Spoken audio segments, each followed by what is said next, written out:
Compañeros, muy buenas tardes. Mi nombre es Carlos Arturo Noguera Caicedo. Soy estudiante de la Universidad del Quindío en el programa Ciencia de la Información, Documentación, Bibliotecología y Archivística.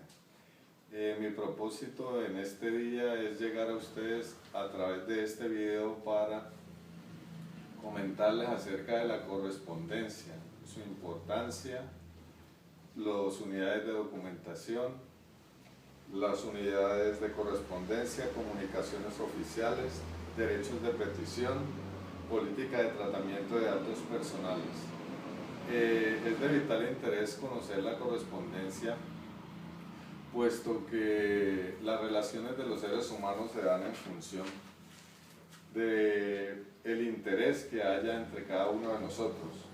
Para tal efecto, la correspondencia se ha definido como la acción o la expresión, relación y efecto de corresponder entre las personas. Es así como nos relacionamos, interactuamos cada día y llegamos a acuerdos. Y estos acuerdos llevan a contratos, llevan a labores, llevan a diferentes tipos de actividades entre nosotros que nos permiten relacionarnos entre sí. Muchas veces charlamos y hacemos acuerdos, pero no concretamos nada. De esta manera, esos acuerdos en las empresas, en las organizaciones, en las entidades oficiales se perderían. Pero si lo hacemos de una manera escrita, a través de la correspondencia, queda una evidencia, un documento en el cual nos podemos basar para continuar con estos tratados, con estos proyectos que se hacen a nivel gubernamental o a nivel privado. Es así como la correspondencia comprende diferentes divisiones. Dentro de estas divisiones podemos observar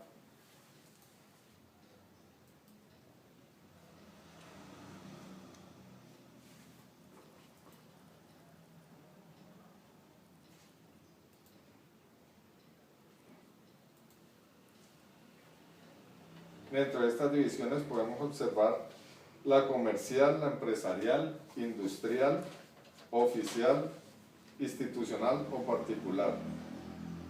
De esta manera entramos en contexto con lo que tiene que ver con la correspondencia. De acuerdo con la fuente, esta correspondencia puede ser clasificada en recibida, enviada e interna. La correspondencia recibida es el tipo de documento que recibe toda empresa y para ello debemos tener un control de recibo y el trámite de documentos para establecer responsabilidades de las personas encargadas de esa gestión dentro de la corporación, dentro de la oficina, dentro de la organización en sí. Es por eso que se lleva un registro. Este registro se llama registro y radicación de correspondencia recibida y se lleva a cabo en un programa de hoja Excel y se organiza con los datos de la empresa, de la institución, el número de radicado, la fecha y hora y todo lo que conlleva a su radicación en la empresa. La correspondencia que la ingresa a la institución, bien sea pública o privada, se clasifica en correspondencia personal, correspondencia publicitaria o correspondencia empresarial. Podemos ver en la pantalla un tipo de radicado con el nombre de la empresa, el número de orden, la fecha de recibido, hacia qué dependencia va dirigido, por quién fue atendido y su respuesta y la fecha en que fue respondida dicha petición. A continuación podemos ver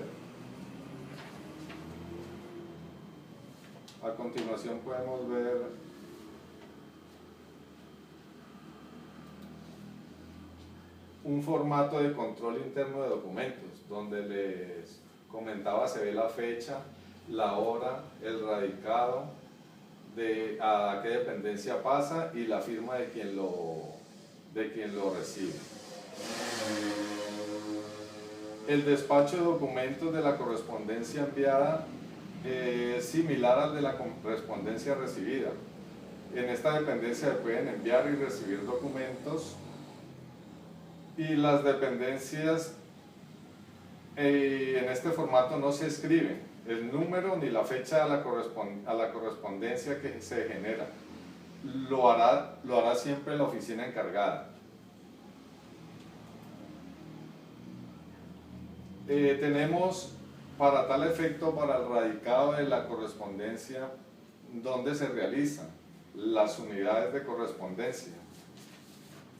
Estas unidades de correspondencia tienen como propósito centralizar toda la correspondencia para ser distribuida en las diferentes oficinas administrativas y garantizar de esta manera la entrega a su destinatario de manera oportuna, rápida y eficaz. Esa hace parte de la misión de la correspondencia. La visión de la correspondencia, de las unidades, de correspondencia, es la de contribuir a agilizar los procesos internos a través de un sistema de red para el control de la documentación interna y externa, con el fin de cumplir los objetivos de la institución y alcanzar los niveles máximos de eficacia para tal efecto. Los objetivos son los de recibir, controlar, clasificar y distribuir la documentación de carácter administrativa que ingresa proveniente de diferentes fuentes o diferentes empresas externas y de todas las dependencias que contribuyan al buen desarrollo de las funciones del organismo. Sus funciones se relacionan con el manejo y buen uso de la distribución interna y externa de las comunicaciones generadas o recibidas por la institución y la administración del sistema de correo.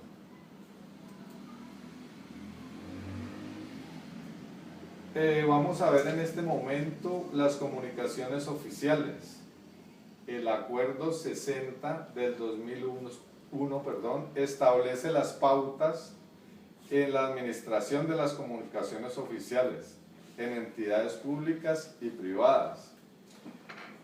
Este acuerdo las define como todas aquellas comunicaciones recibidas o producidas en desarrollo de las actividades o funciones asignadas legalmente a una entidad, independientemente del medio que se utilice, y estas se clasifican en oficiales internas y oficiales externas. Las comunicaciones confidenciales recibidas, como su nombre lo indica, son la propiedad de la información por la que se garantiza que esta información sea accesible solo al funcionario o personal autorizado. Esta comunicación se definiría así cuando el sobre o el empaque que la contenga haga explícita referencia a esta categoría y será registrada en el sistema con la información disponible del remitente y el destinatario institucional.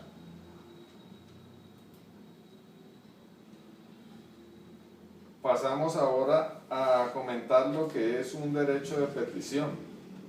Para este caso está contemplado como derecho en la Constitución Nacional a través del artículo 23 de nuestra Carta Magna, donde se establece que todo ciudadano puede presentar sus peticiones formales con respeto a las autoridades competentes señaladas por la ley. Estas pueden ser por motivos de interés general o de interés particular. Se tiene un trámite o un periodo para que tengan pronta respuesta, y esta respuesta debe ser completa y de fondo, no de forma, sobre las mismas pautas que tienen que ser gratuitas. O sea, esto no se puede cobrar por el derecho de petición. Los derechos de petición se clasifican en interés general, interés particular, información, solicitud de documentos, consulta, consulta de base de datos, reclamo en materia de datos personales, quejas, reclamos, denuncias, recursos, peticiones de autoridades, petición de informes por los congresistas.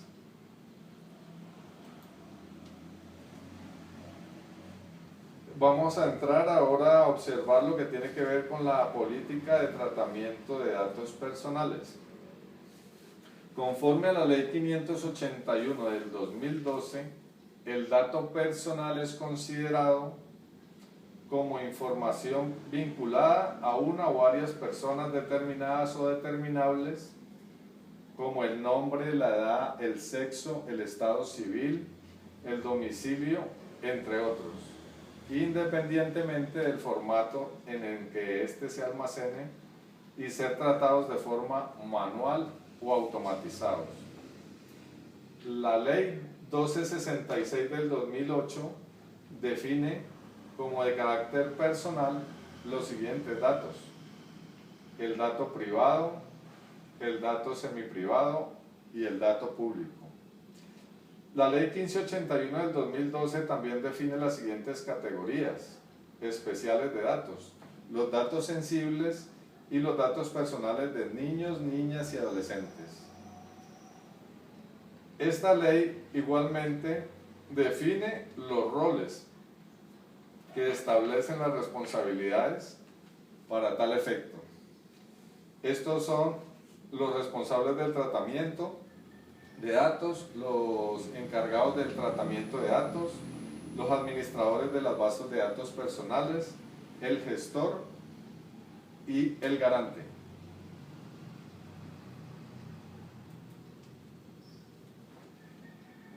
Las disposiciones generales de ley o el marco legal de esta ley 1581 del 2012 desarrolla para la protección de datos personales el derecho constitucional a conocer, actualizar y rectificar la información recogida en toda base de datos y demás derechos y libertades y garantías que se confieren en los artículos 15 y 20 de la Constitución Nacional, como son el derecho a la intimidad y el derecho a la información respectivamente. En esta ley se exceptúa particularmente los archivos de base de datos de índole personal o doméstico. Para tal efecto, lo que tiene que ver con la gestión documental, se utiliza básicamente un programa que se llama Orfeo, que es un sistema de gestión documental en el cual se emplean las normas técnicas y prácticas para la administración de flujos documentales. O sea, todo lo que tiene que ver con movimiento de datos, de documentos. Archivísticos, con el fin de garantizar la calidad de los procesos documentales dentro de una organización, bien sea pública o privada. Cualquier entidad puede manejar este sistema y es de origen gratuito, tiene gratuidad. Generalmente lo utilizan mucho las empresas públicas y para el buen manejo y uso de la información. Las ventajas que presenta este programa es su administración y la parametrización de erradicación de documentos, la aplicabilidad del cumplimiento de las técnicas y prácticas. Se puede llevar paralelamente lo que es el documento físico y el documento electrónico. Trazabilidad en la gestión realizada sobre los documentos. La generación de soportes estadísticos y los generadores de gestión. Es una herramienta práctica para lo que tiene que ver con el manejo de datos en entornos como el Internet y la intranet. Esto es hacia afuera de las instituciones y hacia adentro de las instituciones. Es una herramienta web de fácil acceso que nos permite navegar tranquilamente en el medio. Su interfaz web es intuitiva al usuario. Esto quiere decir que es similar al de un correo electrónico, es muy amigable y el manejo es muy fácil y sencillo, es práctico. Este programa Orfeo tiene diversos módulos. Dentro de ellos podemos destacar la radicación, la modificación, la anulación, las estadísticas, las tablas de retención, documental, las consultas, módulos de archivo, préstamos de documentos, expedientes virtuales y la administración de datos.